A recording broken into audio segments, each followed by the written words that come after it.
सरस्वती वाजिनीवती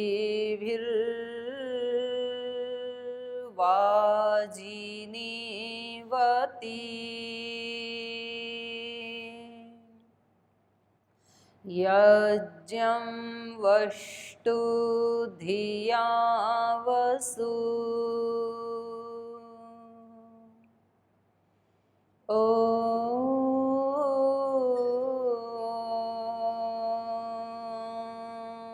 अग्न आयाहि वीतये गृणानो हव्यदातये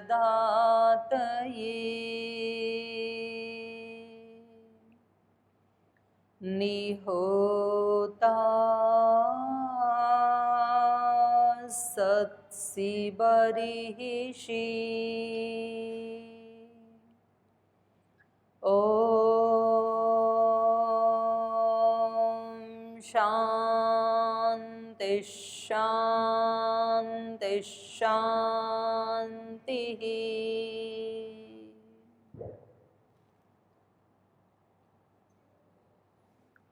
जीवन दर्शन कक्षा में आप सभी का स्वागत है और हम अंतरंग और बहिरंग योग के बारे में पढ़ रहे थे। तो पहला तो प्रश्न ये है कि अष्टांग योग में कितने अंग हैं? नाम से स्पष्ट है, अंग हैं जिसके उसको अष्टांग योग कहेंगे। तो कौन कौन से हैं वो? यम कौन से हैं? यम किसे कहते हैं? अहिंसा, सत्यस्ते, ब्रह्मचर्य, परिग्रह, यमाः। नियम किसको कहते हैं? शौच, संतोष, तपस्, स्वाध्याय, ईश्वर प्रणिधानानि नियमाः। आसन किसे कहते हैं? स्थिर सुखम आसनम। शरीर का ऐसा पोस्चर जिसमें स्थिरता भी हो, सुख भी मिले, उसको आसन कहते हैं। प्राणायाम किसको कहते हैं? श्वास प्रश्वास और गति विच्छेद प्राणायाम है। श्वास प्रश्वास की जो गति चल रही है, इस गति का विच्छेद कर देना, या तो उस गति को फास्ट कर देना। अभी तो आराम से चल रहा है श्वास प्रश्वास, और फिर हम इस गति को रोक के क्या कर देते हैं? ऐसे लेने लगते हैं। तो ये क्या हो गया? प्राणायाम। या उसको अभी आराम से छोड़ रहे हैं श्वास को, लेकिन जब हम ऐसे छोड़ने लगे तो गति का क्या हो गया? विच्छेद। वो वाली गति टूट गई जो नॉर्मल गति थी, तो इसको क्या कहेंगे? प्राणायाम। यम, नियम, आसन, प्राणायाम। प्रत्याहार क्या है? तो प्रत्याहार है ये 54 नंबर सूत्र, द्वितीय पाद का 54 नंबर सूत्र। स्विषया संप्रयोगे चित्तस्य स्वरूपानुकारिविन्द्रियाणां प्रत्याहारः।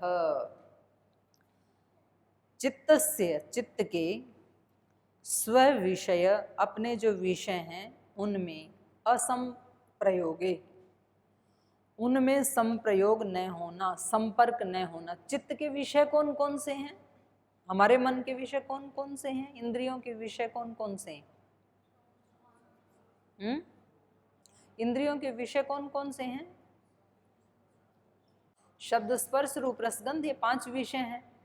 तो अभी हमारी आंखें किधर जा रही हैं? रूप की तरफ, जब जागृत अवस्था में। कान शब्द की तरफ, कहीं भी से भी शब्द आता है तो हमारे कान उधर ही जाते हैं। और घ्राणेन्द्रिय, घ्राण गंध की तरफ, सुगंध दुर्गंध कुछ भी हो तो उसको ये ग्रहण करता है, इसलिए इसको घ्राण कहते हैं। जिह्वा रस की तरफ, त्वचा स्पर्श की तरफ। अभी आप जमीन पे भी बैठे हैं तो आपको फीलिंग हो रही है ये कठोर स्पर्श है या थोड़ा सा सॉफ्ट है। तो अभी हमारी इंद्रियां कहाँ जा रही हैं? अपने अपने विषयों की तरफ। जिस इंद्रिय का जो विषय है उधर वो इंद्रिय जागरूक है। जा रही है। लेकिन जब इन इंद्रियों को अपने विषय से रोक दिया जाए उसको कहते हैं असंप्रयोग, संपर्क हटा देना। जब इन इंद्रियों का अपने विषयों से संपर्क हट जाता है, विषया असंप्रयोग, विषयों से संपर्क हट जाने पर चित्तस्य, चित्त कैसा रहेगा फिर? स्वरूपानुकार इव, अपने स्वरूप के जैसा ही। जो चित्त का स्वरूप है वो अपने स्वरूप में रहेगा, आत्मा अपने स्वरूप में रहेगा। तो स्व विषय असंप्रयोग है, अपने विषयों में जब इन इंद्रियों का संपर्क नहीं होता है तो चित्त की क्या स्थिति होगी? जब चित्त में कोई ज्ञान ही नहीं आ रहा है तो चित्त कैसा होगा? अपने स्वरूप में। जैसे कि रात को होता है, रात को जब सो जाते हैं तो आंखें कुछ देखती नहीं है, कान कुछ सुनते नहीं है, तो कोई भी इंद्रिय अपने विषय की तरफ नहीं जाती है, तो चित्त क्या होता है उस समय? अपने स्वरूप में होता है। तो स्वरूपानुकार इव इंद्रियाणाम प्रत्याहार, इंद्रियां भी अपने स्वरूप में। आंख जब बाहर देखेगी नहीं तो आंख कहाँ जाएगी, क्या करेगी? अपने स्वरूप में रहेगी। कान जब सुनेंगे नहीं तो कान का क्या होगा? अपने स्वरूप में रहेंगे।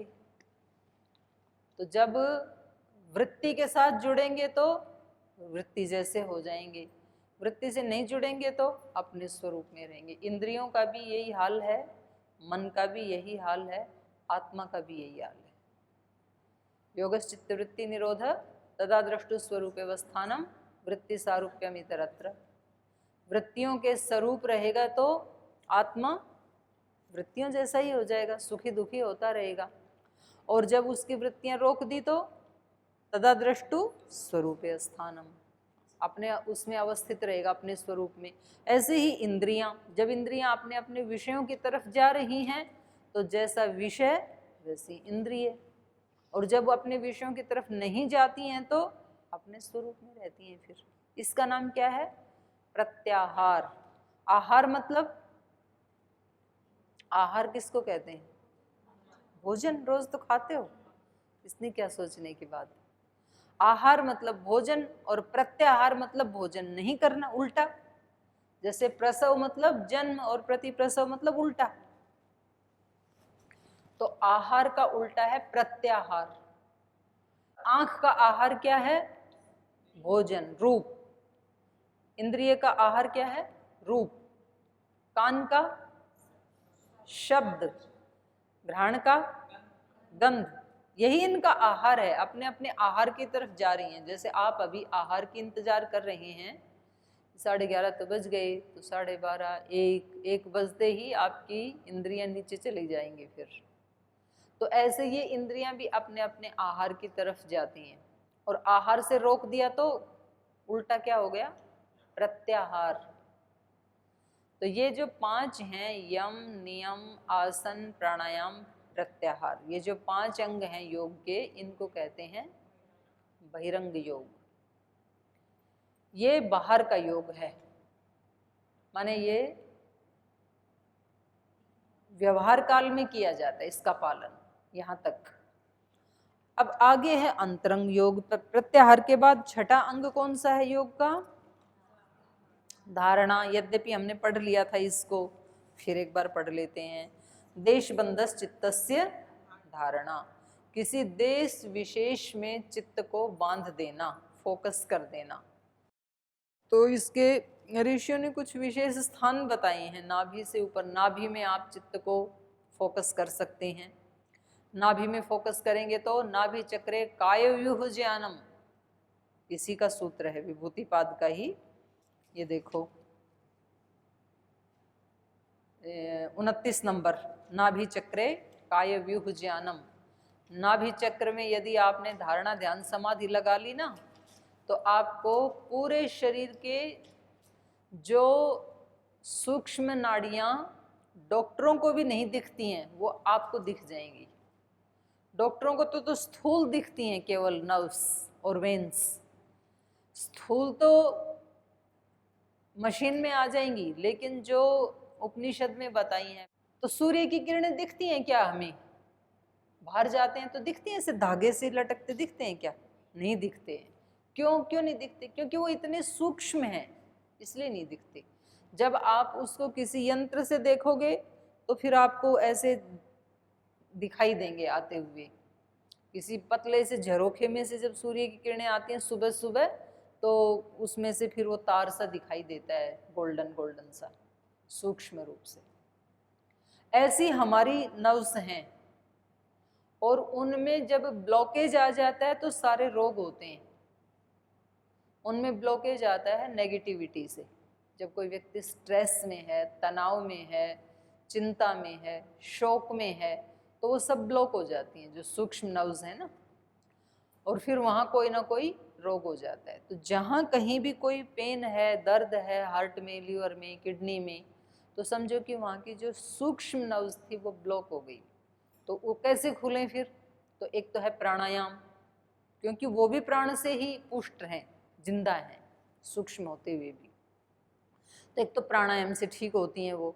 दूसरा, जब ध्यान करते हैं तो एक वाइटल फोर्स बाहर भी तो है, एक प्राण शक्ति जहाँ से हम प्राण ले रहे हैं, तो वो एकदम हमारे ब्रह्मरंध्र में से घुसने लगती है शरीर में, और वो बस जैसे जैसे जैसे जैसे आती जाती है पूरे शरीर में, वैसे वैसे वो ब्लॉकेज हटते जाते हैं।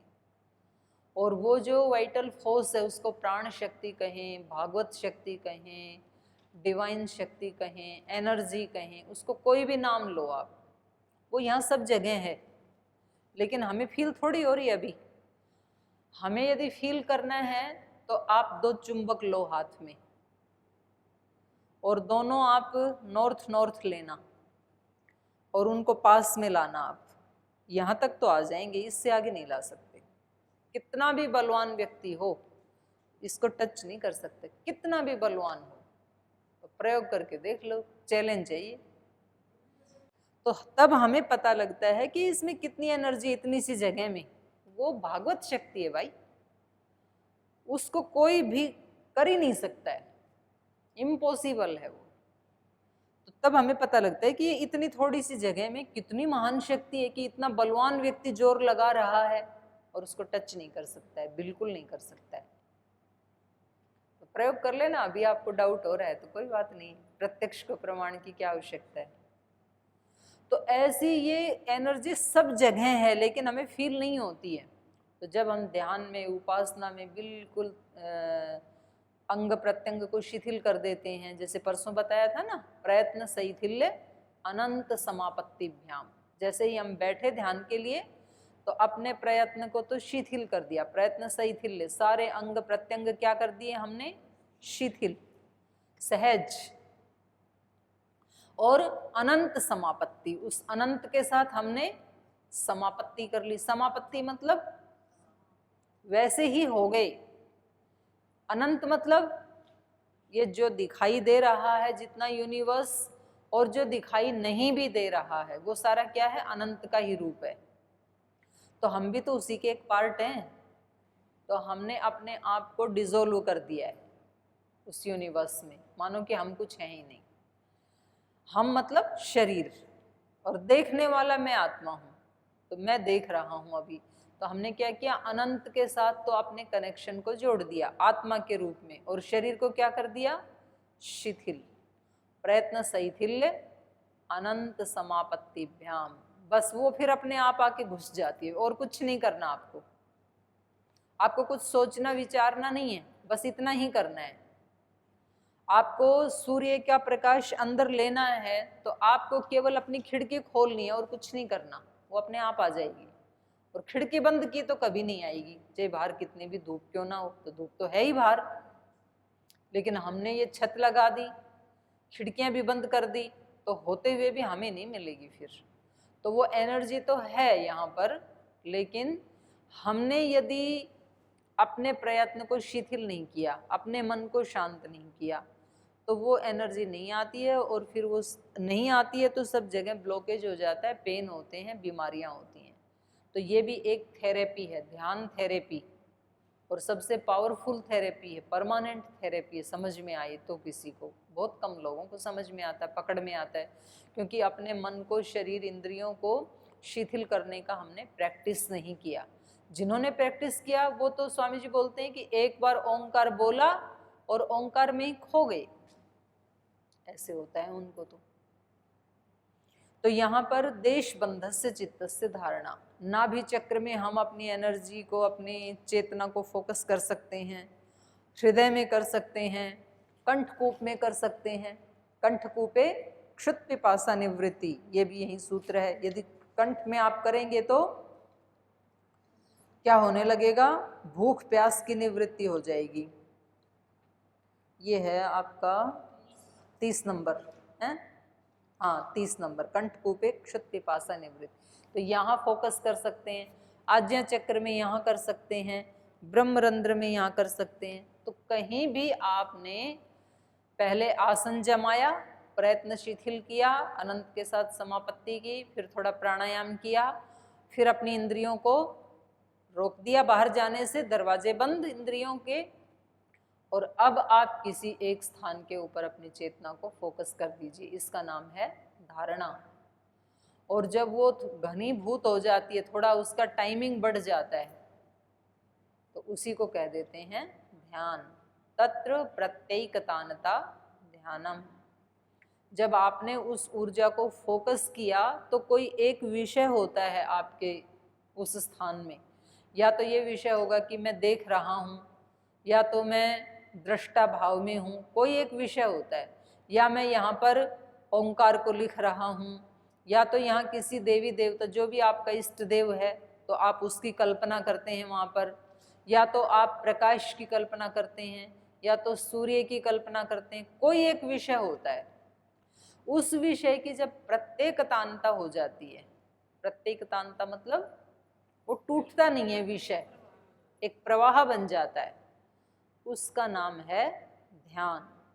जैसे हम कभी कभी क्या करते हैं कि ध्यान के बहुत सारे वीडियोस आजकल आ रखे हैं यूट्यूब के ऊपर, या कभी कभी हम किसी गुरु के सानिध्य में बैठ करके ध्यान करते हैं, फिर वो हमें निर्देश देते चले जाते हैं, हम उनको सुनते चले जाते हैं।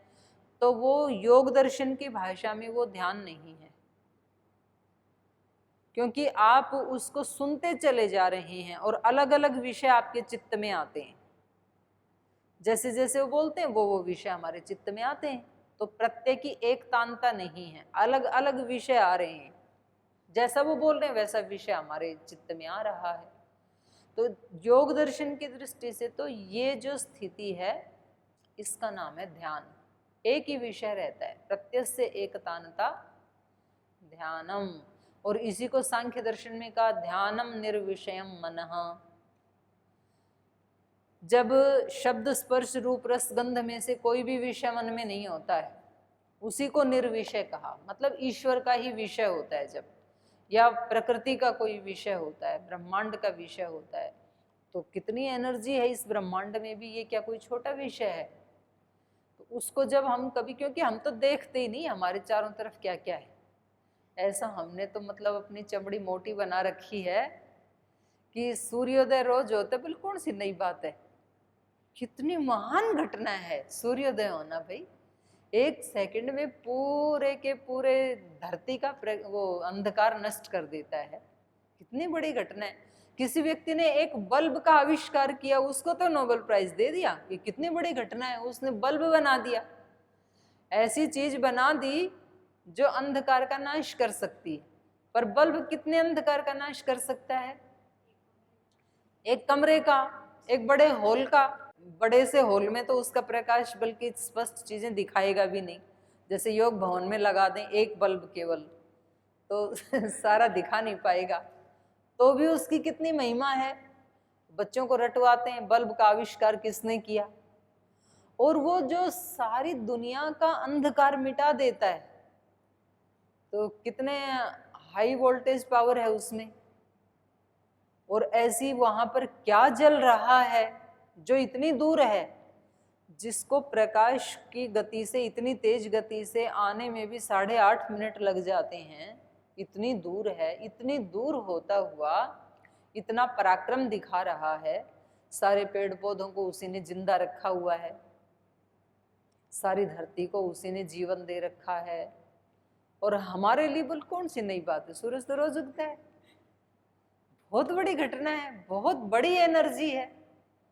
लेकिन कुछ लोग हैं जो सुबह सुबह उठ करके त्राटक करते हैं, वहाँ से ऊर्जा लेते हैं, उसको देखते हैं कि कितना एक देखो ऊर्जा का स्रोत मेरे सामने है।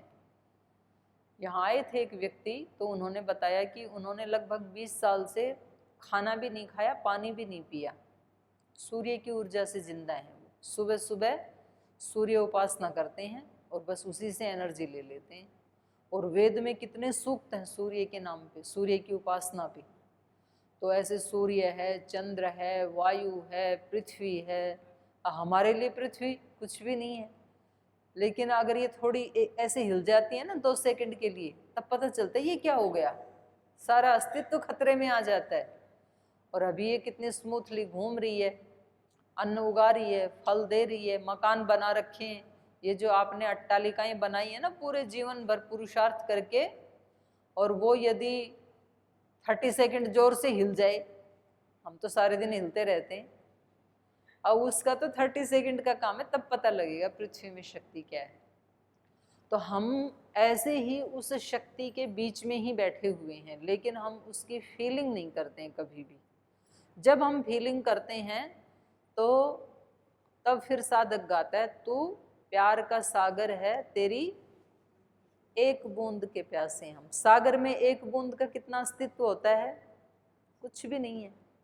तो ईश्वर की शक्ति कैसी है, सागर जैसे। और हम कितना ले सकते हैं, हमारी कैपेसिटी कितनी है, एक बूंद।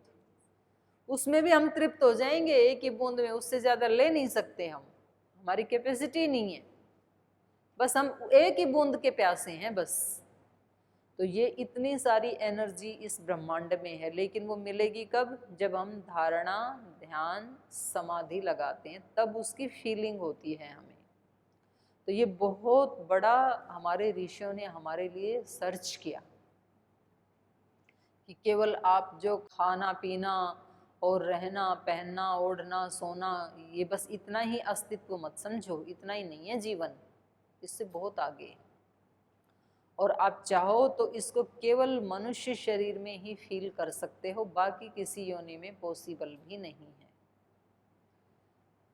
लेकिन कोई बिरले आत्माएं होती हैं जो इसके लिए अभीप्सा भी करते हैं, नहीं तो चाहता ही नहीं है मनुष्य। तो व्यक्ति को लगता है क्या फालतू की बातें कर रहे हैं, कुछ काम की बातें करो, कुछ बिजनेस व्यापार की बातें करो, कुछ प्रॉफिट की बातें करो, ये खाली लोगों का काम है इस तरह की बातें करना।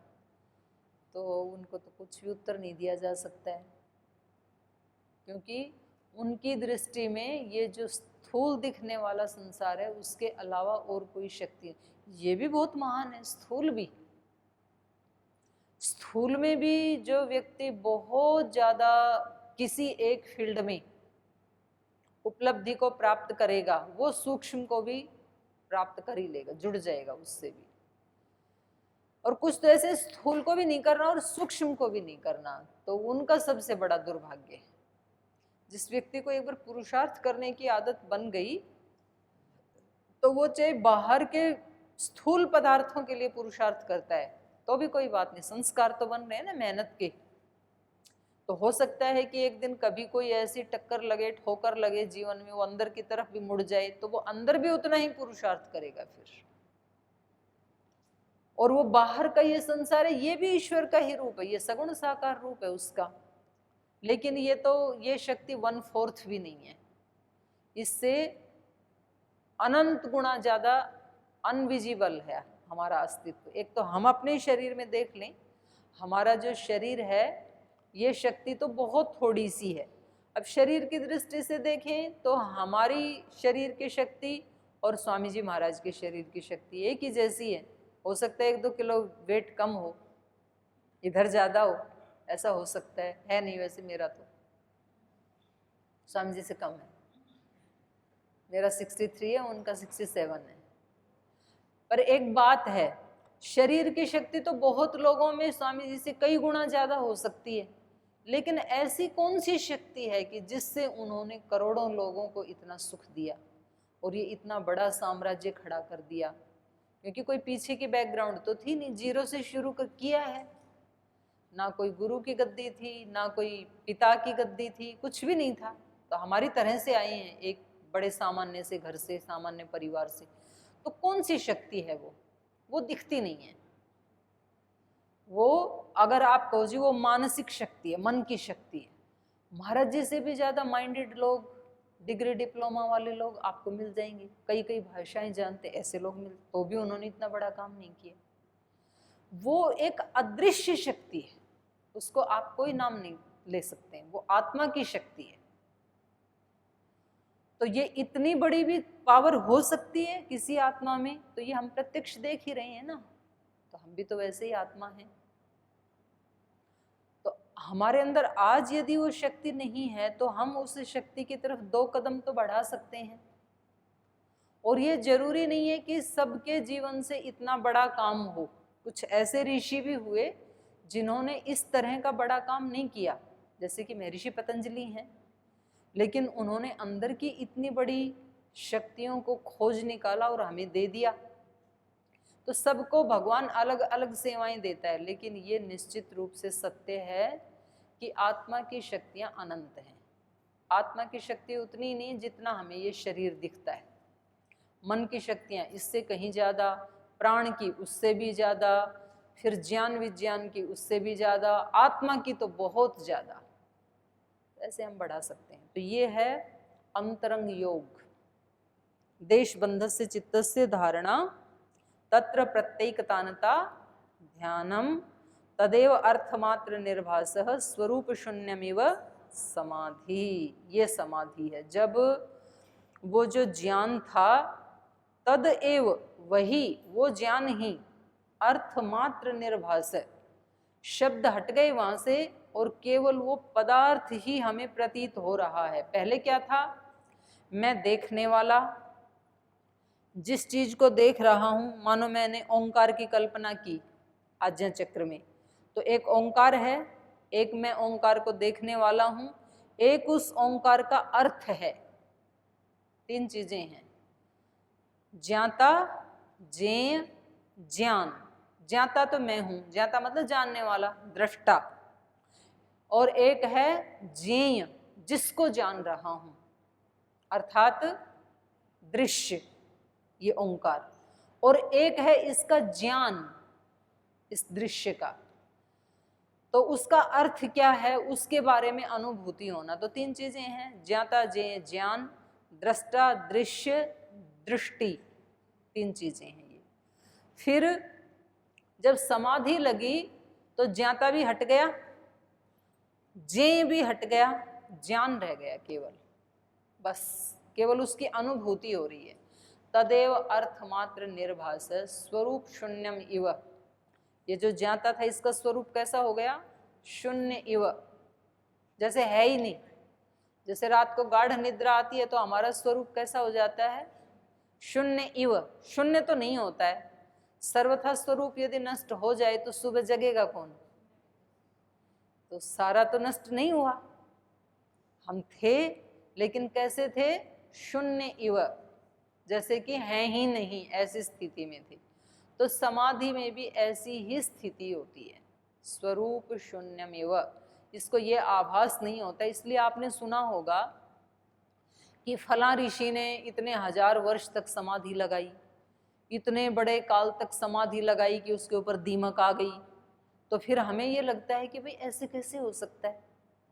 ऐसा इसलिए हो सकता है क्योंकि समाधि में देश काल से पार चला जाता है आत्मा, उसको प्रतीति नहीं होती है। अच्छा, आपको कोई 7 घंटा ऐसे बिठा के रखे तो आप कितनी बार आसन बदलेंगे? कितनी बार आपके दिमाग में आएगा भी इतना लंबा समय बैठना पड़ेगा? आप किसी रेलवे स्टेशन पे जाएं, बस स्टैंड पे जाएं, एयरपोर्ट पे जाएं, पता लगे कि आपकी फ्लाइट, बस, ट्रेन 7 घंटा लेट है, तो आपको लगता है 7 घंटे कैसे बैठेंगे? और बिस्तर पे भी आपको बिठा दिया जाए कि 7 घंटे अब इसी बिस्तर से नीचे नहीं उतरना है और सोना भी नहीं है, तो लगेगा 7 घंटे कैसे कटेंगे भाई? और जब सो जाते हैं तो 7 घंटे कैसे कटते हैं पता ही नहीं चलता है। सुबह उठने का मन नहीं करता, लगता है 1 घंटा और सो लेने दें, और जगा देते हैं 4 बजे ही। तो क्यों लगता है ऐसा? क्योंकि हम अपने स्वरूप में शून्य जैसे हो गए थे, तो काल का पता ही नहीं चला कि 7 घंटे कब बीते।